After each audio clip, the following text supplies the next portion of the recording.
OpenAI just raised $110 billion from Amazon, Nvidia, and SoftBank at a staggering $730 billion valuation. It is the largest private tech funding round in history, and it precedes a massive Pentagon deal to deploy OpenAI models on classified networks. But while OpenAI builds an AI superstate, Microsoft just unleashed a shadow workforce that works while you sleep. Google dropped a high-speed image powerhouse, and in a stunning reversal, Google Antigravity just blinked and reinstated banned developer accounts. Here is why the AI frontier just went nuclear. OpenAI's new valuation is $730 billion. Led by a $50 billion injection from Amazon, this capital is designed for one thing: total GPU dominance. This capital isn't for building better chatbots. It positions OpenAI to bid for massive defense-scale contracts. They are no longer just a startup, they're a global utility. But having the smartest model doesn't matter if it cannot take action, and that is exactly where Microsoft comes in. Microsoft has officially moved beyond the chat box. They just unveiled Copilot tasks. This is the beginning of the end for manual digital work. If you remember Perplexity Computer from our last episode, the so-called OpenClaw killer that spins up 19 different models and a swarm of sandboxed agents to run your projects in the background, Copilot tasks is Microsoft's answer to that exact idea, right inside the 365 universe. Copilot tasks allows AI agents to execute complex, multi-step workflows in the background on their own cloud-based computers.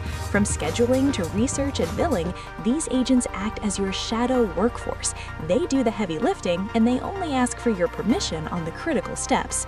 You are no longer just using AI, you're managing a fleet of digital employees. If this breakdown of the AI superstate is helping you navigate the agentic era, hit that subscribe button. We track these shifts daily, so you're never dangerously unprepared for the next update. Now let's talk about visuals, because Google is not sitting still. Google just launched Nano 2.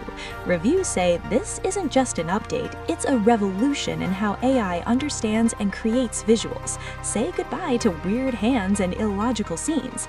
Nano 2 thinks before it renders, giving you stunningly realistic, geographically accurate, and perfectly legible images, all for free in your Gemini app. This model combines pro-level reasoning with flash speed. It supports native 2P generation and finally solves the biggest headache for creators, maintaining subject consistency across 14 distinct objects. Here's a quick showcase of one example. It also delivers perfect text rendering inside images. For professional storyboarders and marketers, this is a total game changer. Recently, Google Antigravity started locking accounts that used third-party tools like OpenClaw to hit its back end. Overnight, a bunch of builders found themselves completely shut out, and the community backlash was instant. Users across Reddit and Hacker News argued for rate limiting instead of outright bans. OpenClaw's creator even called the initial enforcement pretty draconian and removed anti-gravity support entirely to avoid further risks for users. But now, Google has blinked. The official anti-gravity account on X just posted, "To the builders, we heard you." They're officially welcoming back everyone who got restricted for using third-party tools, and they're promising clear steps for users to restore their accounts moving forward. However, there's a major catch. Using third-party tools with anti-gravity logins still breaks the terms of service on paper. They're encouraging innovation, but the official rules haven't actually changed. The AI control wars are no longer about who has the smartest chatbot. It's about who you trust to run your shadow workforce in the background. We've now got OpenAI, Microsoft, Google, and Perplexity all racing to power your digital employees. Which team are you betting on? Drop a comment below with your take. I reply to as many as I can. Stay sharp, and I'll see you in the next one.